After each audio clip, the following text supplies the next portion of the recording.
Hoş geldiniz. Bugün sizlerle en kolayından muzlu rulo pasta yapacağız. Hiç bekletmeden yapımına geçiyorum. Öncelikle oda ısısında 3 adet yumurtayı geniş bir kaseye kırıyorum.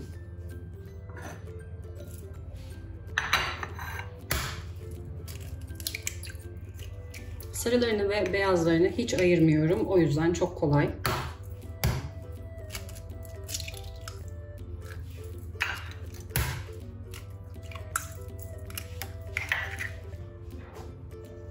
Yarım su bardağı toz şeker ekliyorum. Üzerine pudra şekeri, bol pudra şekeri dökeceğimiz için şekeri minimumda tutuyorum. Yani yarım su bardağı kullanıyorum. Toz şeker ve yumurta köpük köpük olup beyazlaşana kadar çırpıyorum. Öncesinde düşük devirde, sonrasında yüksek devirde.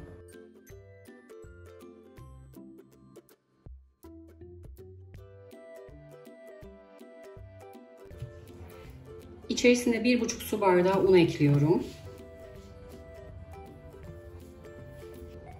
En küçük çay bardaklarından 1 çay bardağı süt. 1 paket kabartma tozu, 1 paket vanilya. Yumurtaları söndürmeden düşük devirde 1 dakika kadar çırpıyorum. Spatula ile kenarda kalan unları da alıyorum. Yine hamuru şöyle bir alt üst edip tepsiye dökeceğim. Kıvamını da göstermek istiyorum. Büyük boy fırın tepsisine yağlı kağıt serdim. Küçük boy fırın tepsisi kullanmak isterseniz hamuru ikiye bölün. Yoksa kalın olur. Sarmakta zorlanırsınız.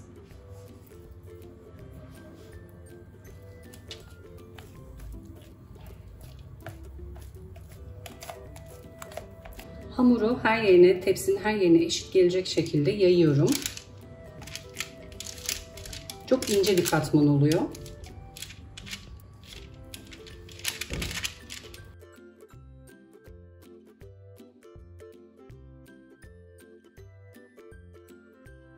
Spatula ile düzelttikten sonra yine düz bir bıçakla da üzerinden tekrar geçiyorum.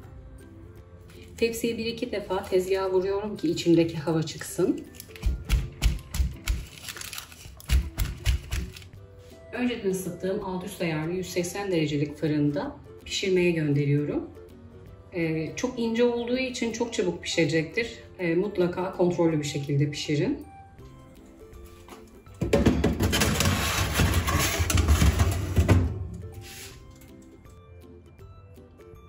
Pandispanya fırında pişerken biz de kremasını hazırlayalım ki soğusun. İyice soğuması gerekiyor.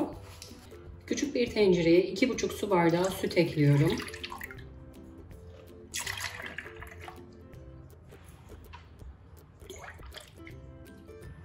İki yemek kaşığı buğday nişastası.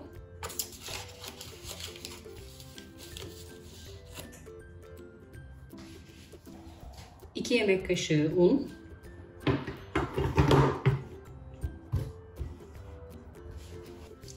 4 yemek kaşığı toz şeker.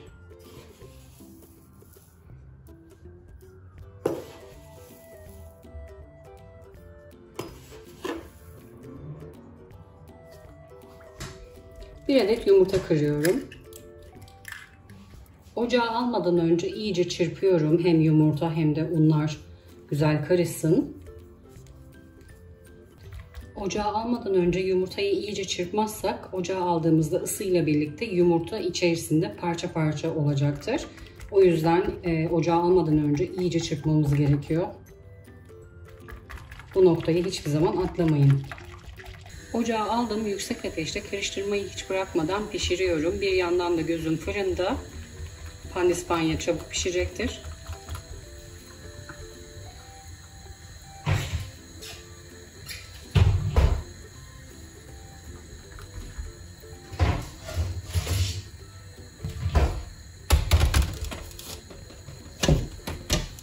Ben muhallebiyi hazırlarken pandispanya da pişti. Bir 5 dakika alındıktan sonra kağıdıyla birlikte saracağız. Muhallebi kaynamaya başladı. Altını kısıyorum. 2 dakika daha bu şekilde karıştırmayı hiç bırakmadan pişiriyorum. Muhallebi pişti. Altını kapattım. Kıvamı şu şekilde. Çok sulu değil. Eğer çok sulu olursa saramayız. 1 yemek kaşığı bir parça tereyağı ekliyorum ocağın altını kapattıktan sonra. 1 paket de şekerli vanilin ekliyorum. Tereyağı eriyene kadar karıştırıyorum. Çabuk soğuması için ve daha güzel çırpabilmek için cam bir kaseye aktarıyorum muhallebiyi. Tereyağı eriyene kadar çırpıyorum. Tereyağı eridikten sonra soğuyana kadar kabuk tutmaması için ara ara çırpıyorum. Oda ısısına geldikten sonra buzdolabına da kaldırabilirsiniz ya da balkon soğuksa balkona da kaldırabilirsiniz. İçerisine eklediğimiz tereyağından dolayı bir miktar daha katılaşacak soğuduktan sonra. Balkon soğuk, soğuması için balkona alıyorum. Ara ara karıştırmayı unutmuyorum. Biz muhallebiyi pişirirken pandispanyayı da çıkarmıştık fırından. Güzel bir renk aldı üzeri. Dilerseniz çıkarırken de kürdan testi yapabilirsiniz. Kenarlarının ince olduğundan dolayı şöyle yağlı kağıttan kurtarıyorum.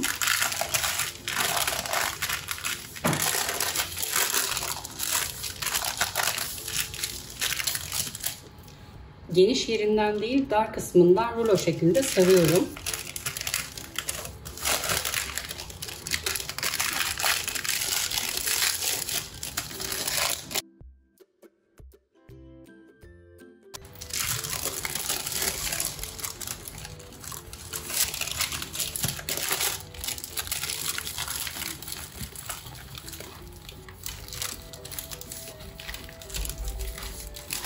Yağlı kağıtla birlikte sardım.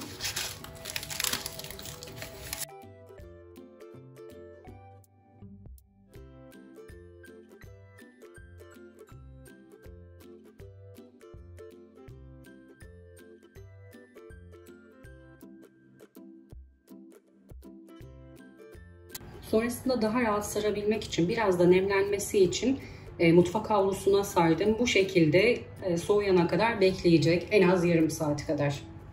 Krema soğuduktan sonra mikser yardımıyla 2-3 dakika iyice çırpıyorum. Hem pürüzsüzleşiyor hem de hava içine girdikçe lezzetleniyor.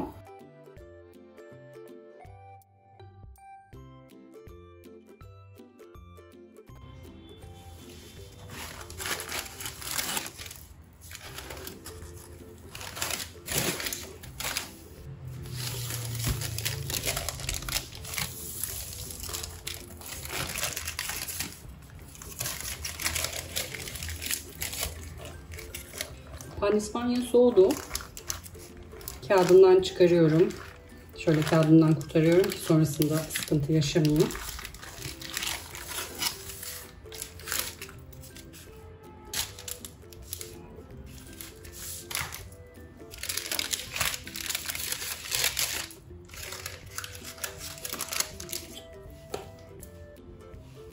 Muhallebi iyice soğudu.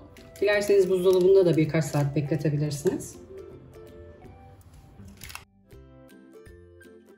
Bir tanesini şöyle düzelterek ekledim. Bu kısmında birazcık pay kaldı. Oraya da çeyrek kadar muz kesiyorum. Muzu bir sıra halinde koydum. Çok sıkı olmayacak şekilde sarıyorum. Şöyle, hatta elimi hiç değdirmiyorum. Güzelce.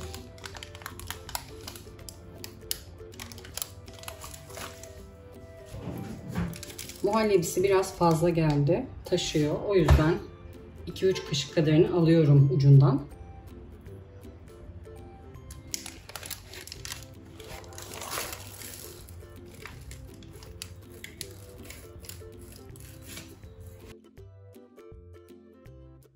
Pastayı serdıktan sonra üzerine buzdolabı poşeti kapatıyorum kurumaması için. Buzdolabında tercihen bir gece, vaktiniz yoksa da 2-3 saat kadar özleşene kadar bekletiyorum. Muzlu pasta soğudu, servise hazır. Üzerine bol pudra şekeri serpiyorum.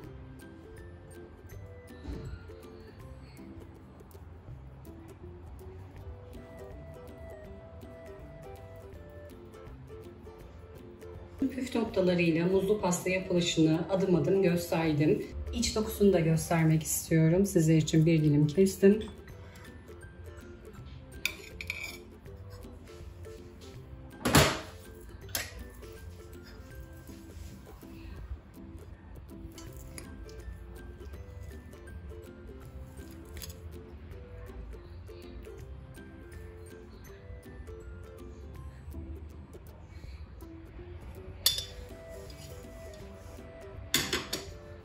Hem hafif hem lezzetli bir pasta. Mutlaka deneyin. Yorumlarınızı bekliyorum. Sorularınız olursa yorum kısmına sorularınızı bekliyorum. Gördüğüm an cevaplıyorum. Videomu izleyip beğendiyseniz kanalıma abone olmayı unutmayın lütfen. Bir sonraki tarihte görüşmek üzere. Herkese afiyet olsun.